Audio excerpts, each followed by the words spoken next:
Selama mendengar cerita Perang Dunia, pada umumnya kita mendengar bahwa pahlawan perang berasal dari pihak laki-laki. Namun, ternyata dari pihak perempuan juga tak kalah hebat dalam melakukan aksi selama Perang Dunia berlangsung, bahkan sampai rela mengorbankan nyawanya. Perempuan-perempuan tersebut datang dari berbagai negara, dan mereka berasal dari warga sipil sampai angkatan militer. Keberaniannya melampaui jutaan orang lainnya saat menghadapi konflik berdarah.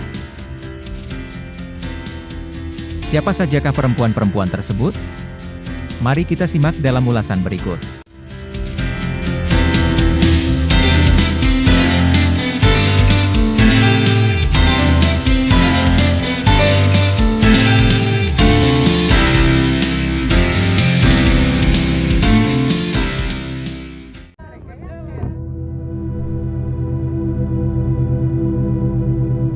Rasuna adalah salah satu sosok kunci dalam perjuangan Indonesia merebut kemerdekaan. Musuhnya bukan hanya Belanda, tapi juga pemerintah kolonial Jepang. Perempuan Minangkabau ini dikenal sebagai orator yang pidatonya ibarat petir di siang bolong. Ia dijuluki singa betina karena keberaniannya melontarkan kritik kepada penjajah. Saat Rasuna berpidato pada Forum Persatuan Muslimin Indonesia, aparat pemerintah kolonial datang dan memaksanya berhenti. Ia ditangkap, diajukan ke pengadilan, lalu dipenjara selama 14 bulan dengan dakwaan ujaran kebencian. Pada masa penjajahan Jepang, Rasuna turut menggagas perkumpulan Nippon Raya untuk membentuk kader-kader perjuangan. Menurut studi literatur seorang sejarawan, Rasuna pernah berkata kepada pejabat tinggi Jepang, "Tuan boleh menyebut Asia Raya karena Tuan menang perang. Tetapi Indonesia Raya selalu ada di sini," sambil menepuk dadanya.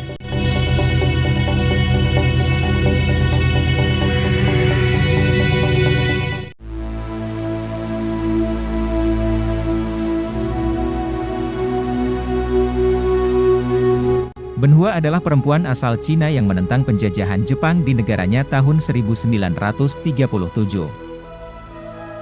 Berbagai literatur menyebut, Benhua pada saat itu berumur 24 tahun, ia menolak tunduk pada pemerintah kolonial meski diperkosa dan disiksa berulang kali oleh pasukan yang menawannya. Akhirnya Benhua dieksekusi, dan fotografer asal Jepang memotret sebuah foto yang mengabadikan peristiwa saat ia ditusuk bayonet hingga tewas. Dalam foto tersebut Benhua terlihat tersenyum, ia menyilangkan tangan ke dadanya, mengangkat muka serta menatap tajam ke arah kamera seolah memperlihatkan jiwanya yang tanpa rasa takut. Pose Benhua dalam foto itu baru-baru ini diabadikan dalam patung setinggi 5 meter di Nanjing. Kota itu adalah salah satu titik terparah dalam perang Cina melawan pendudukan Jepang. Benhua memiliki personalitas yang mencengangkan, membuat impresi terhebat, dan sosok yang paling pantas mendapatkan rasa hormat, kata sejarawan Cina.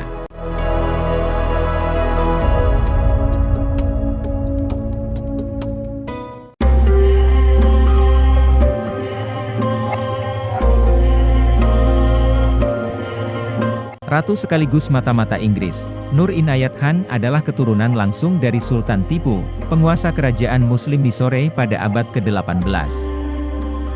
Keterampilan berbahasa Inggris memberinya peluang untuk terlibat dalam satuan operasi khusus Inggris. Organisasi ini berisi para agen telik sandi, yang terjun payung untuk masuk ke Perancis selama pendudukan Nazi. Mereka melakukan sabotase hingga memata-matai pergerakan pasukan musuh. Inayat Khan bekerja sebagai operator radio. Dia menjadi perempuan pertama yang menjalan peran tersebut di organisasi rahasia itu. Dia kerap berpindah lokasi untuk menghindari penangkapan. Inayat Khan beberapa kali berusaha kabur dan ia nyaris berhasil membuat jalan rahasia di atap gedung penyekapan. Ia melakukan itu dikarenakan proses pemenjaraan dan interogasi terhadapnya semakin kejam. Namun sejumlah sumber menyebut dia tak pernah memberi informasi berharga apapun kepada Nazi. Nazi menyebut, mereka hanya mengetahui nama samarannya yaitu Madeleine. Mereka juga tak tahu bahwa dia sebenarnya seorang warga India. Pada September 1944, Inayat Khan dan 3 agen perempuan SOE lainnya dikirim ke kamp konsentrasi Dachau. Tanggal 13 September, mereka dieksekusi mati. Atas keberaniannya, Inayat Khan dianugerahi George Cross oleh kerajaan Inggris. Ia juga mendapat penghargaan Croix de Guerre dari pemerintah Perancis. Sebuah patung Inayat Khan kini berdiri di Gordon Square Gardens, London, untuk menghargai keberaniannya.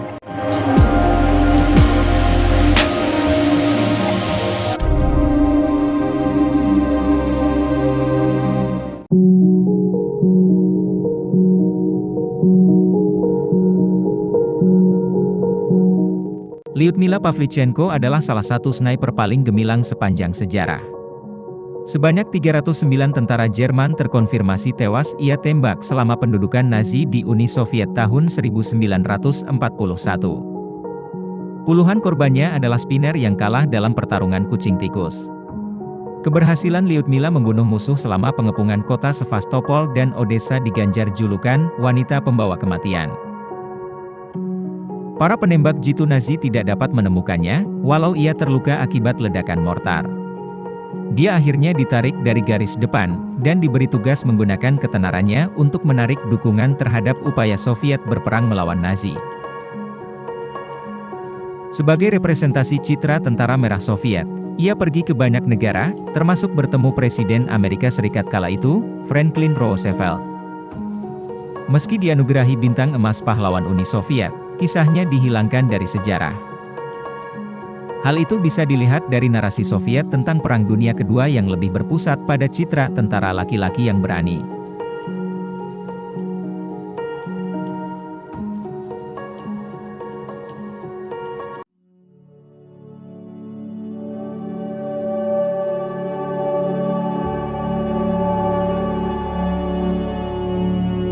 Nancy Wake memiliki reputasi sebagai pejuang mematikan. Ia dikenal sebagai sosok dengan rayuan hebat, juga musuh Nazi yang berkepala batu. Nancy lahir di Selandia Baru, tapi tumbuh dewasa di Australia. Kemudian ia bekerja sebagai jurnalis di Prancis. Lalu bergabung dengan kelompok perlawanan Prancis dan membantu sejumlah pilot sekutu kabur dari Pyrenees menuju Spanyol.